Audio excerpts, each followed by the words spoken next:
La dernière fois, en me baladant sur Internet, je suis tombé sur un article qui expliquait et qui présentait 17 choses que les gens, entre guillemets, économes, les frugalistes, comme on appelle, n'achètent plus. Et je me suis dit que ça pourrait être intéressant pour moi et même possible pour toi de te faire un retour en direct de ce que je pense en fait de ce genre d'article parce que des fois bon ils aiment bien tu vois surfer sur la vague.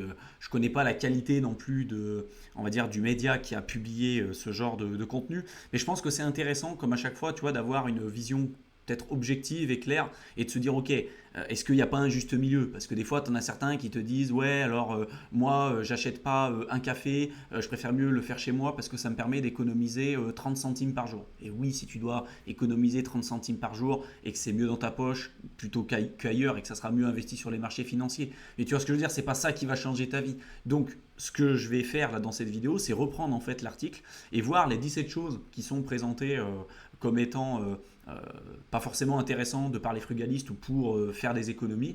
Et je vais essayer de te donner mon ressenti au fur et à mesure pour que tu puisses éventuellement prendre du recul et peut-être que ça donnera des idées, toi, pour épargner plus d'argent. Donc là, je te retrouve directement sur l'article en question, hein. Je te mettrai le lien dans la barre d'infos si tu veux le retrouver aussi de ton côté. Alors la première chose qu'ils expliquent dans l'article, c'est de dire, voilà, la première chose que les frugalistes ou les gens qui veulent épargner n'achètent pas, c'est des livres. Alors, c'est toujours pareil, moi je pense que c'est pas forcément une mauvaise, enfin, pas forcément une bonne chose de pas acheter de bouquins. C'est-à-dire que tu as des gens qui, en fait, c'est toujours pareil. Tu vois, moi je vais être un peu chiant hein, dans ce truc-là parce que ça dépend de la manière dont tu vois les choses. C'est-à-dire de ne pas acheter de bouquins et de te dire, j'achète pas de bouquins donc, ça me permettra de mieux épargner et de plus investir. J'ai envie de dire pourquoi pas.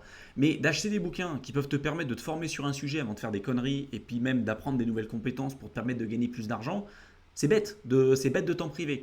Mais en même temps aussi, tu as des gens qui font qu'acheter des bouquins, qui se forment théoriquement et tout, pendant des années et des années, et ils passent jamais à l'action.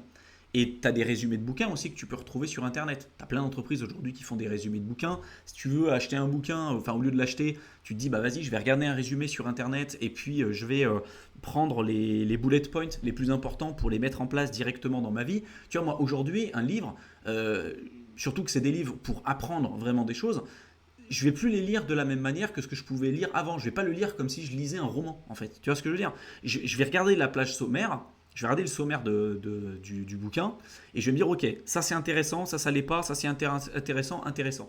Et si je le lis, je vais le lire en biais, c'est-à-dire que je vais regarder les points qui vont m'intéresser, et à la fin, je vais me dire à chaque fois comment je peux transformer ce truc-là en action concrète dans ma vie. Et à la fin, je repars avec ce bouquin, avec quelques bullet points, quelques trucs que je vais appliquer dans ma vie. Mais c'est tout. Tu vois ce que je veux dire? Tu as des gens qui vont lire le bouquin du début jusqu'à la fin, alors que tu pourrais trouver un résumé sur Internet, ou tu pourrais regarder directement les bullet points et passer directement à l'action. Mais tu as des gens qui vont lire les bouquins, qui passent jamais à l'action. Et donc, en effet, si c'est ça, et si c'est pour jamais mettre en application ce que tu as appris, c'est mauvais. Mais tu vois, c'est pareil. C'est-à-dire que tu as des gens qui vont te dire, bah non, moi, les livres, j'en achète pas parce que je peux tout retrouver sur Internet. Oui, mais tu as des gens qui aiment bien acheter le bouquin pour lire le truc, pour apprendre. Moi, je sais que je suis un peu comme ça. J'aime bien lire le truc et avoir les bouquins parce que en plus, je mets des notes, tu vois, je prends des notes à côté et tout. Je préfère mieux faire ça. Mais voilà, bon, je suis moyennement d'accord en tout cas avec le premier truc qui est présenté là. Ça dépend de la manière dont tu vas voir les choses. Alors ensuite, les bouteilles d'eau. Alors les bouteilles d'eau, ils disent qu'ils n'achètent pas des bouteilles d'eau parce qu'ils peuvent avoir ça, je pense, ils peuvent avoir ça dans leur robinet. Ouais, je pense que je ferai une vidéo un peu sur ça, sur l'aspect santé, parce que dans certains endroits en France, l'eau que tu as dans le robinet, elle est vraiment pas dingue. L'eau en plastique, l'eau que tu achètes dans des bouteilles en plastique, tu as tout un tas de microplastiques. Et la dernière étude que j'avais lue qui expliquait que si tu avais l'habitude de boire dans des bouteilles en plastique sur un an, tu étais capable d'ingérer en termes de microplastiques entre 2 et 4 cartes bancaires. C'est-à-dire, tu vois, une carte de crédit, une carte bancaire, si tu bois toute l'année dans des bouteilles en plastique, les microplastiques que tu peux retrouver à l'intérieur, dans ton corps, ce qui va passer dans ton corps, c'est entre 2 et 4 cartes de crédit. Truc de fou. Bon, bref, ça, je pense que c'est à mitiger. Donc, ils n'achètent pas forcément de bouteilles d'eau. Le mieux, en fait, en termes d'eau, c'est même pas l'eau du robinet. Tu peux mettre des filtres à charbon. Le top du top, c'est l'osmose inverse, mais ça coûte hyper cher. Sinon, c'est d'acheter de l'eau de source en bouteille d'eau de verre, pour le coup, réutilisable et qui peuvent être recyclées et tout. Mais ça coûte hyper cher.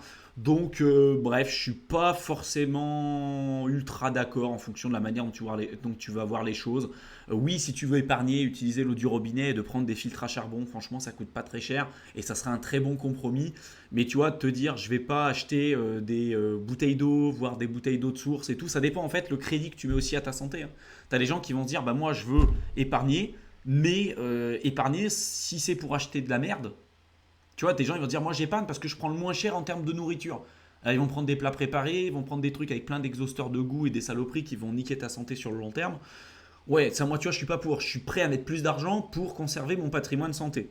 Bon là, pour les côtés bouteille d'eau, je peux le comprendre. Le meilleur compromis, je pourrais même te faire une vidéo à ce sujet si ça t'intéresse, parce que je me suis beaucoup intéressé sur ces trucs-là. Tout ce qui est lié aussi au biohacking et tout, je pourrais t'en parler. Mais bon, ça dépend encore une fois de la manière dont tu vois les choses. Ensuite, les nouvelles technologies, donc acheter le nouvel Apple, le nouveau produit en vogue, ça je suis tout à fait d'accord. Comme acheter la nouvelle voiture en question, acheter une voiture neuve, c'est débile. Ça je suis tout à fait d'accord. Tu peux prendre un téléphone qui va très très bien et tu n'es pas obligé d'acheter un téléphone à 1500 € pour te sentir aimé ou pour paraître en fait entre guillemets comme un faux riche. Ensuite, les tickets de loto, je suis d'accord. Je pense que si tu suis cette chaîne, il n'y a pas d'intérêt à acheter des tickets de loto. Cet argent-là, il sera mieux utilisé, investir sur les marchés financiers et ailleurs. Voilà, tu n'as pas besoin de reposer le facteur chance sur le facteur chance pour gagner de l'argent. En investissant correctement et en ayant des réelles compétences, tu peux gagner de l'argent de manière prédictible, en maîtrisant ton risque.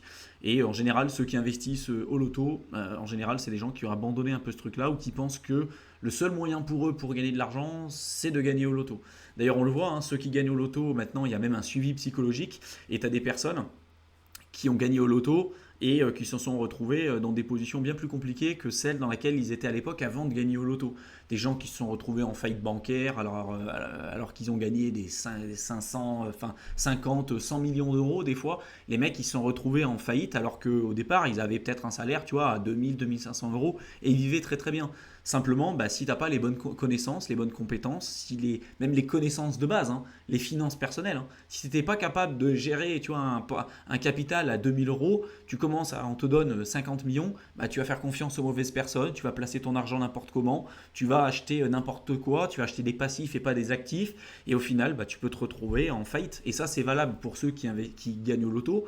C'est pour ça que maintenant, tu as un suivi psychologique pour éviter que les gens fassent n'importe quoi. Mais en plus de ça, c'est valable aussi pour des gens qui ont gagné beaucoup d'argent à côté via leur activité principale. Mike Tyson, ça a été ça. Il y a eu également aussi le cas de Michael Jackson a perdu énormément d'argent. C'est mon artiste préféré, clairement, Michael Jackson, mais voilà, il a fait un peu n'importe quoi avec son argent. Il a suivi, à mon avis, les mauvaises personnes. Il y a eu Johnny Hallyday aussi, hein, qui a perdu pas mal d'argent parce qu'il n'a pas fait les bons choix, selon moi, puis il a pas fait confiance aux bonnes personnes. Je te rappelle quand même que sur l'argent, tu dois faire confiance uniquement à toi-même et à personne d'autre. Il y a eu également aussi Johnny Depp, hein, qui s'est retrouvé à un moment donné en faillite alors que le mec il a gagné des centaines de millions. Et voilà, c'est pas anodin. C'est qu'en fait, si t'as pas les connaissances de base, les finances personnelles, la gestion d'actifs, un truc de tout bête, si tu délègues ton argent à quelqu'un, ce mec-là va faire n'importe quoi avec ton pognon et tu vas perdre de l'argent sur le long terme. Donc je suis plutôt d'accord sur les tickets de loterie, mais c'est pas ça qui va te rendre riche. En fait, tu vois, c'est entre guillemets des économies de bout de chandelle. Ça vaut le coup de le faire si tu le fais pas, mais c'est pas ça qui va changer ta vie. Une nouvelle voiture, ça je suis tout à fait d'accord, c'est le pire des choses que tu puisses faire, acheter une nouvelle voiture neuve, encore pire à crédit, bien plus élevé que ce que tu peux te permettre en termes de revenus. J'ai fait beaucoup de vidéos sur cette chaîne que tu retrouveras dans la playlist Finances personnelles où je te donne vraiment des chiffres concrets et des calculs et des formules pour te permettre de savoir quelle est la voiture que tu peux te permettre. Mais aujourd'hui, acheter une voiture d'occasion, c'est super important. Et surtout, si tu n'as pas des revenus qui sont conséquents, tout ce que tu ne mettras pas dans la voiture, c'est ce que tu pourras mettre au profit de ton indépendance et de ta liberté financière. Donc il y aura toujours un équilibre à trouver là-dessus. Mais ceux qui achètent des grosses voitures pour paraître riches et tout, c'est un truc que tu paieras extrêmement cher sur le long terme. 5 $ coffee, ouais, alors ça c'est le café, c'est ce que je t'ai dit. Ça. Alors 5 $ pour un café, en France, je ne suis pas persuadé qu'on ait des trucs à 5 € pour le café. Ça me paraît quand même hyper cher. Mais oui, c'est-à-dire que si tu peux épargner ce truc-là, éviter de. Enfin, si tu peux faire ton café à la maison, tu vois, avec du café soluble. Franchement, je prends pas de café, j'aime pas ça. Mais tu vois, tu as des gens qui vont, au lieu d'aller à Starbucks, en fait, tous les jours, je crois que c'est plutôt à Starbucks où c'est 5 balles le café. Si toi, tu peux le faire de ton côté, économiser de l'argent, éviter d'acheter des trucs tout préparés et de faire les choses toi-même, oui, ça peut être intéressant.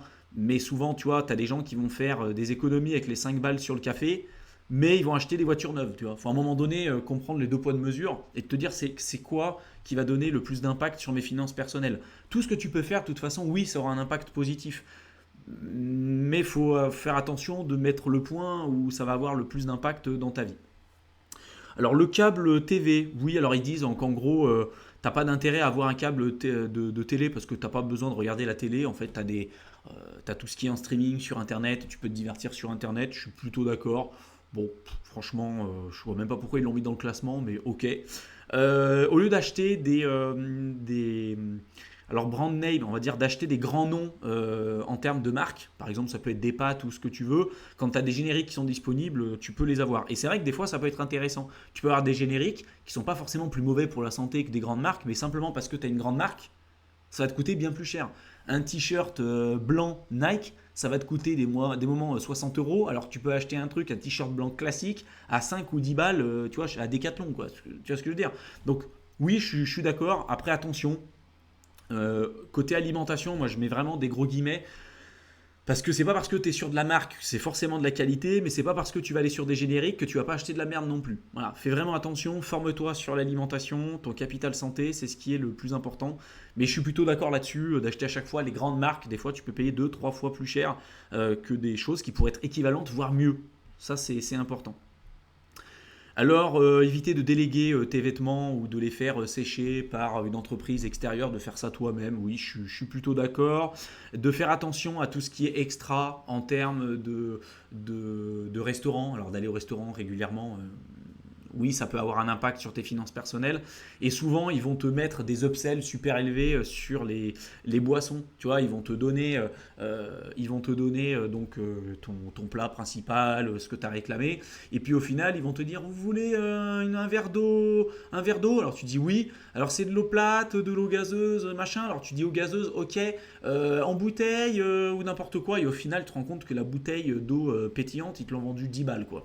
Donc voilà, je suis plutôt d'accord là-dessus. Après, si tu es au resto et que tu es en famille et que tu vas pas souvent, en fait, tu vois, c'est pour ça que je fais aussi ce genre de vidéo. C'est que s'il y a des choses à faire, oui, il faut le faire. Et moi, franchement, quand j'étais au départ, je me faisais pas plaisir, mais sur rien. Tu vois, je vivais avec 600 euros, même quand je gagnais des moments plus de 15 000 euros par mois, avec mes investissements, mon job salarié, mon activité entrepreneuriale, j'ai continué de vivre avec 600 euros par mois et je me refusais ce genre de choses. Tu vois, alors je pouvais le faire. Et je me refusais même de m'acheter des sandwichs à 3 balles parce que moi, j'adore bouffer et puis j'ai faim tout le temps, je mange beaucoup. Et des fois, je voyais des sandwichs et je me disais, bah non, 3 balles, parce que 3 balles à 10% avec les intérêts composés sur 20 ans, machin, en fait, tu te rends compte que ça devient débile au bout d'un moment. Tu vois ce que je veux dire? Donc, oui, je suis plutôt d'accord, mais attention, voilà, là où il y aura les plus gros résultats, en fait, au-delà du fait de réduire tes dépenses, c'est d'apprendre à gagner plus d'argent. Ça, c'est le b.a-ba et c'est ce que je t'apprends aussi en grande partie sur cette chaîne YouTube.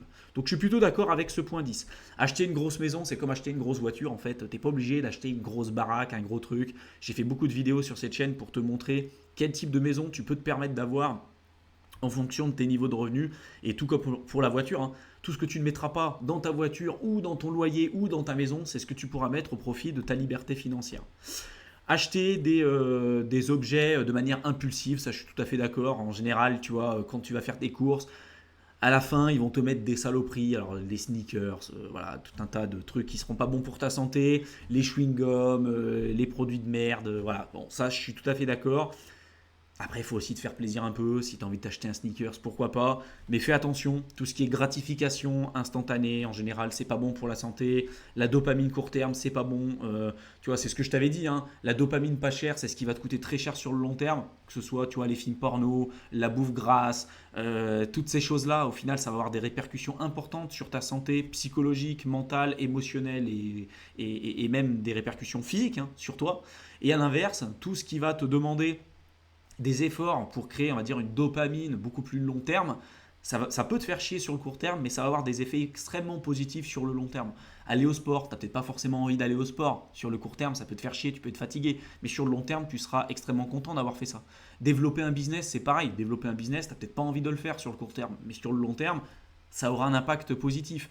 l'argent que tu décides pas d'utiliser pour acheter des M&M's, des Kit Kat ou tout ça, et que tu le mets pour acheter de la bonne bouffe, pour prendre soin de ta santé, voire même d'acheter par exemple une formation pour te former sur l'investissement en bourse, sur les marchés financiers, en crypto ou ce que tu veux, ça va avoir un impact positif. Sur le court terme, ouais, ça peut être compliqué parce que c'est de l'argent, tu dis, bah, je le mets pas pour me faire plaisir. Mais tu vois, en fait, la notion de plaisir, c'est aussi ce qui pousse beaucoup de gens à l'inaction, malheureusement. Donc ça, je suis plutôt d'accord. Tout ce qui est achat impulsif, et moi en général, ce que je fais, alors là, ils te mettent à la checkout lane. Donc en fait, quand tu commences à faire la queue pour payer, en général, c'est que de la merde qu'on va te proposer là-dessus. Mais de toute façon, tout ce qui est achat impulsif, sache qu'il n'y a jamais rien d'urgent.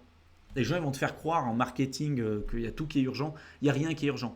La nuit porte conseil, attends. Des opportunités, il y en aura tout le temps. Si tu n'en as une, tu en auras d'autres. T'inquiète pas. Et tu te rendras compte et pose-toi vraiment la question, est-ce que ce truc-là, j'en ai vraiment besoin? Oui, non. Et est-ce que j'en ai vraiment besoin maintenant et vraiment tout de suite?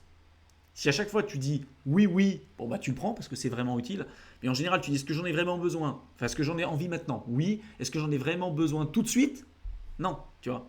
Est-ce que tu en as envie? Oui, mais est-ce que tu en as vraiment besoin tout de suite? Non. Et en général, laisse-toi le temps. Tu te rendras compte, tu te laisses même plusieurs jours, une semaine, et tu verras que cette envie, elle va s'estomper avec le temps, et souvent c'est parce que le marketing est quand même très bien fait. Ensuite, c'est utiliser tous les professionnels classiques pour laver ta voiture, pour faire tu vois, la réparation de ta caisse ou toutes les petites tâches que tu pourrais faire toi-même. Alors, je suis plutôt d'accord, tu vois, tout ce qui est le do it yourself. euh, il faut que tu aies des connaissances de base en fait, un peu surtout. C'est-à-dire que si tu vas chez le garagiste, tu dis voilà, moi j'ai un problème avec mes plaquettes de frein ou je dois faire la vidange. Voilà, le garagiste un peu pas trop scrupuleux, il va regarder ton truc, il va te faire ta vidange et puis il va te dire bon bah voilà, j'ai remplacé les plaquettes de frein en plus et puis j'ai vu que le joint de culasse il allait pas trop bien donc je vous propose quand même de changer ça aussi. Ça va vous coûter un peu plus cher mais attention hein, si vous le faites pas votre voiture elle peut se faire éclater, ça va faire mourir votre moteur. Bref, en fait, tu as des gens, quand ils se rendent compte qu'il y a des débutants derrière, ils peuvent te vendre des trucs auxquels tu n'as pas besoin du tout. Alors que si tu es un minimum formé sur le sujet, le mec il va commencer à te parler de joint de culasse, tu vas commencer à rebondir sur le sujet, tu dis ah bon, c'est quoi qui vous fait dire ça, montrez-moi. Voilà. Tu vas rebondir sur le truc et le mec il va se rendre compte que tu n'as plus à faire un débutant. Donc il va changer son discours. Et ça c'est valable sur tout, hein. C'est valable sur le domaine de la santé, c'est valable clairement sur tout. Donc oui, tout ce que tu peux faire toi-même, tu vois, recoudre par exemple certains vêtements, au lieu de jeter tes vêtements quand ils sont un tout petit peu épiautés, bah, tu peux les recoudre, au lieu de même de déléguer à quelqu'un qui va le faire pour toi. Tout ce que tu peux faire toi-même, oui, c'est de l'économie que tu pourras faire et que tu pourras mettre au projet de ta liberté, de ton indépendance financière. Mais après, si ça te demande 10 heures pour faire un truc, pour des fois économiser 50 euros, est-ce que ça vaut le coup? Tu vois, est-ce que ton temps il vaut pas plus que 50 balles? Ça aussi. C'est un équilibre à avoir. Mais je suis plutôt d'accord. Alors, c'est pas valable que pour le lavage de voiture, hein. C'est valable sur à peu près tout. Les animaux, alors eux, ils sont restrictifs à mort. Ils disent en gros, faut pas prendre d'animal parce que ça coûte cher, tout comme faut pas avoir d'enfants parce que ça coûte cher. Oui, je suis plutôt d'accord. Après, si tu faisais des enfants ou si tu choisissais un animal pour gagner de l'argent, ça se saurait aussi. Voilà. Donc toujours pareil, deux poids de mesure. Moi aujourd'hui, tu vois, j'ai pas d'enfant. J'avais mon chien pendant plus de 18 ans que malheureusement j'ai perdu assez récemment. Donc ça apporte bien plus que tu vois l'argent ou que les simples croquettes que tu peux avoir. Ça peut te donner aussi un équilibre dans ta vie, ça peut te permettre d'aller plus loin, te donner envie de te déplacer. Par contre, en effet, le fait de ne pas avoir d'animal, le fait de ne pas avoir d'enfant, le fait de ne pas être marié ou de te marier à la mauvaise personne aussi, ça peut te permettre d'économiser beaucoup d'argent. Mais ça peut te permettre aussi d'aller beaucoup plus loin. Des personnes qui ont des gamins et qui se sont dit, bah, au final, j'ai pas le choix, je vais me bouger le cul, je vais aller plus vite et je vais me battre vraiment pour mes enfants. Ça peut leur permettre aussi de passer énormément de paliers, tu vois. Je pense que quand on est jeune, avoir des enfants trop tôt, ça peut bousiller ton accélération financière. Mais voilà, bon, toujours deux poids de mesure. Je suis plutôt d'accord quand même dans ce qu'il dit, mais de voir uniquement à travers le côté pognon, les animaux ou les enfants, oui, ça coûte cher, mais bon, à mon avis, ton gamin, tu le fais pas pour gagner de l'argent, pour être rentable. En tout cas, il y a un problème. Pareil pour ton chien, quoi. Ensuite, là, ils te mettent le paper towel. Donc, en fait, pour moi, c'est l'essuie-tout, hein, ce qui te permet de t'essuyer les mains, tu vois, après un repas et tout. Alors, ils dépensent pas de l'argent là-dessus. Je suppose qu'ils vont te dire, bah, tu peux très bien te laver les mains au robinet, ou tu peux utiliser du papier toilette, ou un mouchoir, ou peu importe. Voilà. Moi, c'est vrai que j'ai jamais pris vraiment l'habitude de prendre ça quand je veux me moucher. Alors, les gens, ils vont se foutre de ma gueule. Mais moi, quand je me mouche, je prends pas de mouchoir, je prends un PQ, tu vois. Genre, je me mouche au papier toilette, je prends pas un essuie-tout pour essuyer. En fait, un truc qui est censé essuyer, que tu t'essuies le trou de balle ou que tu t'essuies le trou de nez, pour moi c'est pareil en fait, c'est la même chose. Les gens vont dire il est dégueulasse ce mec, mais franchement pour moi c'est pareil. Et donc je le comprends, mais bon, voilà. Pareil, il y en a qui disent j'achète pas de papier toilette et puis ils ont le spray là pour s'essuyer les fesses, là, le spray à eau là. Oui, oui.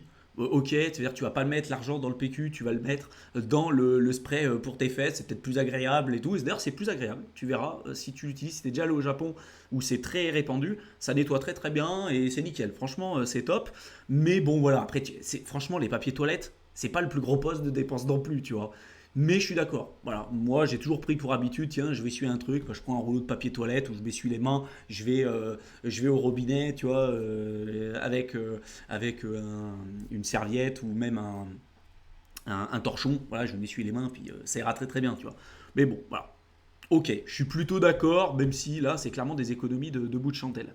Après, les garanties étendues, donc en effet, tu peux des fois négocier tes garanties ou tes assurances, tu peux aller plus loin. C'est-à-dire que des fois, tu peux te dire, ok, on m'a proposé une assurance, et bon, parce que tu as eu un avantage avec cette assurance-là, puis à un moment donné, tu peux dire, bah moi, je recherche mieux, et tu peux faire racheter cette assurance par une autre compagnie d'assurance parce qu'elle va récupérer un client. Donc ça peut être un avantage. Pour les banques, c'est pareil, tu peux faire racheter tes prêts par des banques, voire même d'avoir des étendues de prêts. Tu vois, des fois, on va te prêter ton argent pour 15 ans pour faire un prêt immobilier et tu peux créer une extension de prêt, ça existe, alors ça se négocie, hein, c'est toujours une relation commerciale, ça se négocie. Et tu peux également aussi négocier d'autres garanties, mais par exemple, tu vois, quand tu achètes un frigo, un canapé, une nouvelle cuisine, souvent ils vont te faire, c'est toujours à négocier ce truc-là, ils vont te dire, bah ok, on te fait une garantie par exemple pour 5 ans. Et tu dis, bah ok, si je prends le canapé avec vous, vous me faites une garantie pour les deux, par exemple à 7 ans. Ou des fois même sans forcément dire que tu prends quelque chose en plus, hein, de dire, allez, ok, je vous le prends tout de suite, mais vous m'allongez la garantie à 7 ans à 7 ans, à 8 ans, peu importe. Tu vois, en fait, c'est toujours un truc, c'est toujours de la négociation. Si tu fais ça régulièrement, bah, c'est toujours de l'argent que tu n'auras pas à dépenser pour un avantage plus intéressant pour toi. Et enfin, le dernier, les vacances, en effet, tout ce qui est loisirs. Donc, tu as vu les gros postes de dépenses. En fait, tu as la voiture, tu as le logement, et après, tu as les loisirs. En fait, pour moi, c'est surtout ça, le plus important, les loisirs. Et tu as des gens qui veulent, tu vois, ils vont dans certains endroits en vacances pour montrer sur Instagram, voilà, qui sont montrés à tel ou tel endroit. Mais au final, ils ne profitent pas vraiment de ce truc-là. Et on a l'impression en tant que parent, et ça je vais te donner mon retour d'expérience que j'ai raconté en plus à mes parents quand à l'époque ils avaient vraiment pas beaucoup d'argent. Et on avait l'habitude chaque année de partir en vacances.